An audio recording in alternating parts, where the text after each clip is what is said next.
Alors, nous recevons aujourd'hui Brieux Frogier, élu de l'Avenir en Confiance et soutien local de Éric Zemmour en Nouvelle-Calédonie. Éric Zemmour, qui a annoncé sa candidature à l'élection présidentielle le 29 novembre, après avoir occupé la scène médiatique pendant des semaines et dont le portrait n'est plus à faire. Journaliste, polémiste, écrivain, Éric Zemmour est également chroniqueur et on peut dire qu'il a littéralement bouleversé la pré-campagne présidentielle.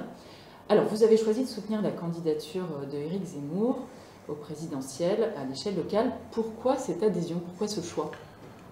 Alors, moi, tout d'abord, j'ai rencontré Éric Zemmour quand je suis allé à Paris en mai de cette année, au moment où il y avait les discussions sur la date du troisième référendum.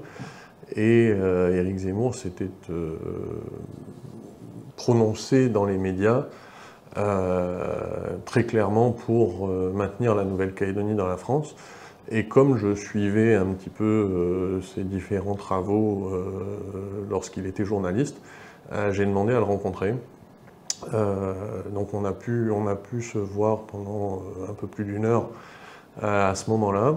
Et il était très très intéressé par le dossier calédonien et depuis on a gardé contact. Il a fait le nécessaire pour se plonger dans le dossier calédonien, pour comprendre, pour connaître notre situation, notre histoire.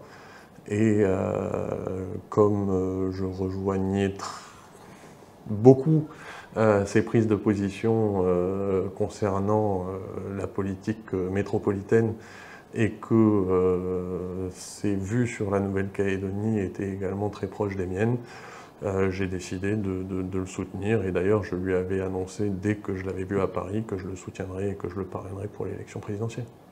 Alors, pourquoi ne pas avoir choisi par exemple Marine Le Pen, dont les lignes sont finalement assez proches aussi, on le qualifie de partisan d'extrême droite, voire de fasciste. Qu'en pensez-vous? Est-ce que vous partagez ces qualifications? Vous savez, tout ça, ça me fait rire parce que c'est le jeu des médias nationaux qui sont là pour faire des caricatures, pour faire le buzz. Si on se plonge réellement dans la carrière d'Éric Zemmour, on se rend compte que tous ses propos sont d'une proximité extrême avec les propos qui étaient tenus par le RPR à l'époque.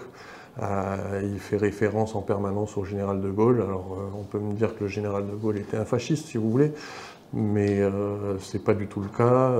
Il est l'héritier, il se pose comme l'héritier en tout cas de Charles Pasqua et de Philippe Séguin qui ont été les grands ténors du RPR. Donc aujourd'hui qu'on puisse avoir le toupet de comparer Éric Zemmour avec Marine Le Pen, enfin c'est deux personnalités qui n'ont strictement rien à voir et ce sont des convictions qui sont à l'opposé l'une de l'autre. Alors pourquoi cet intérêt de sa part aussi pour la Nouvelle-Calédonie?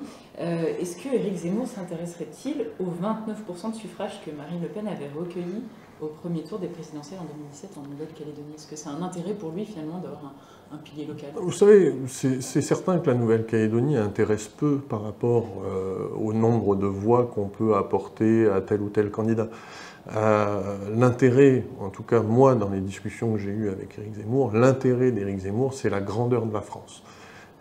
C'est qu'est-ce que la France peut apporter à la Nouvelle-Calédonie et qu'est-ce que la Nouvelle-Calédonie peut apporter à la France.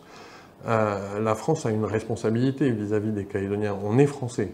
On est français depuis la première heure. La Nouvelle-Calédonie est le premier territoire français à s'être rallié à la France libre et au général de Gaulle à l'époque. Donc la France coule dans les veines des Calédoniens. Donc il est là l'intérêt qui est porté, c'est qu'on est français à part entière, on est français du Pacifique, et lorsqu'on se présente à l'élection présidentielle, on a cette responsabilité envers tous les Français. En tout cas, Éric Zemmour a été clair sur l'après, donc maintenant que le non l'a emporté, ce qu'il préconisait avant tout pour la Calédonie. Il a fait plusieurs propositions, parmi lesquelles le dégel du corps électoral, la prééminence des provinces, ou encore la construction à Nouméa d'une véritable base militaire à la hauteur des enjeux stratégiques de la zone, je cite. Est-ce que ces différentes propositions ne lui ont pas été inspirées par vous? Peu importe de qui elles ont été inspirées. L'important, et comme je vous le disais, c'est qu'il a pris le temps de comprendre et de connaître la Nouvelle-Calédonie. Et l'important pour un candidat à la présidence de la République, c'est d'être clair. Les Calédoniens, ils ont besoin de clarté. Ils ont besoin de savoir où ils vont. Donc, quand ils parlent d'un dégel du corps électoral, ils parlent d'arrêter tous les principes fondamentaux de la démocratie d'être bafoués. On ne peut plus continuer comme ça. On ne peut pas dire la même chose de tous les candidats à la présidence de la République. Ou de toutes les candidates. Hein, parce qu'il y en a certains qui, à l'époque, étaient députés, ont voté pour le gel du corps électoral. Et aujourd'hui se présentent à l'élection présidentielle.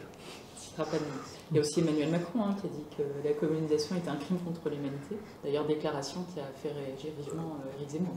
Tout à fait, tout à fait. On voit la bien-pensance comment dire, des élites nationales qui veulent faire croire que la Nouvelle-Calédonie, ce ne sont que des demi-français. Mais encore une fois, moi je suis français, je le resterai. La Nouvelle-Calédonie, c'est mon territoire, mon pays, c'est la France, et c'est comme ça et c'est pas autrement. Alors, il n'a pas été tendre aussi, Éric Zemmour, dans ses paroles sur les 30 dernières années en Calédonie. Je le cite, il a dit « Le processus d'autodétermination de la Nouvelle-Calédonie a été engagé il y a plus de 30 ans. La façon dont a été mené ce processus par les différents gouvernements français successifs a clairement favorisé le camp indépendantiste. » Est-ce que vous partagez ce point de vue? Ah ben, tout à fait, et on le voit, je vais revenir sur l'histoire du corps électoral gelé. Lorsque le congrès de Versailles a été convoqué en février 2007, et qu'il a été décidé par la représentation nationale de geler le corps électoral et d'empêcher les gens arrivés en Nouvelle-Calédonie après 1998 de pouvoir voter aux élections provinciales.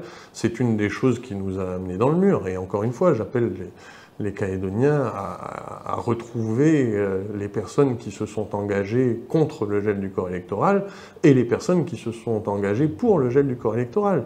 Donc ensuite, on a eu le droit à l'inscription des natifs de statut coutumier directement sur les listes électorales, alors que les autres natifs de droit commun devaient faire des démarches nécessaires. Enfin, on n'a jamais été particulièrement aidé, en tout cas la cause non indépendantiste en Nouvelle-Calédonie n'a jamais été véritablement soutenue par les gouvernements successifs depuis ces 30 dernières années, en effet, oui. Et donc avec lui, ça pourrait changer. Alors, en termes de timing, les indépendantistes semblent vouloir des discussions après les présidentielles. Donc, il pourrait y avoir un potentiel changement de président de la République. Si Zemmour est élu président à tout hasard, comment ces discussions pourraient-elles s'orienter? Est-ce que ce sera vraiment de bons présages pour eux si on a un candidat tel que lui? Moi, je ne vais pas parler au nom du futur président de la République que serait Éric Zemmour. Moi, tout ce que je constate, c'est que dans la vidéo de 11 minutes qu'il a adressée aux Calédoniens, il a dit très clairement que l'avenir se fera avec tout le monde, que le référendum qui vient d'avoir lieu, on considère que c'est une victoire du non et que ça met un terme au processus de l'accord de Nouméa, mais qu'il n'y a pas officiellement, juridiquement, politiquement de vainqueur ou de vaincu, parce qu'il faudra qu'on fasse ensemble. Et Éric Zemmour le dit, je respecte le combat des indépendantistes, je respecte les coutumes des Kanaks, je respecte la culture des Kanaks, mais il faudra remettre tout le monde au même niveau en Nouvelle-Calédonie et il faudra qu'on construise ensemble la suite institutionnelle de la Nouvelle-Calédonie. Est-ce qu'on n'a pas à avoir quelques craintes quand même? Le polémiste rappelle régulièrement que l'islam n'est pas compatible avec la République, ce sur quoi il est largement critiqué souvent. Et s'il en décidait de même avec la coutume, par exemple? C'est pas du tout le même. Enfin, on ne peut pas comparer les deux choses. La coutume et la culture kanak, on l'a tous reconnu. Ça fait partie de la Nouvelle-Calédonie, ça fait partie même de nous qui sommes non kanak. Aujourd'hui, on se l'est approprié. Et c'est une bonne chose, parce que c'est notre histoire, nous Calédoniens. L'islam, c'est pas l'histoire de France. Ça, c'est un problème qui est complètement à part. Mais la Nouvelle-Calédonie, la volonté, en tout cas notre volonté, nous, c'est vraiment de construire quelque chose ensemble. Et encore une fois, Je pense que la revendication indépendantiste qui tournait à l'époque autour d'une reconnaissance culturelle, d'une reconnaissance ethnique, aujourd'hui, cette reconnaissance est là, dans la vie de tous les jours. Enfin, on vit tous ensemble, on partage tous ensemble. Donc, non, pour moi, ça n'a strictement rien à voir avec l'islam. Et encore une fois, Éric Zemmour le dit très clairement, en Nouvelle-Calédonie, les Kanaks sont des Calédoniens, les Wallisiens sont des Calédoniens, les Européens sont des Calédoniens, on est tous des Calédoniens. Et ce qui nous fédère tous, au final, c'est la France. Alors une question un peu plus pragmatico-pratique. Vous allez créer un comité local, comme vous l'avez annoncé. Est-ce que c'est pour bientôt?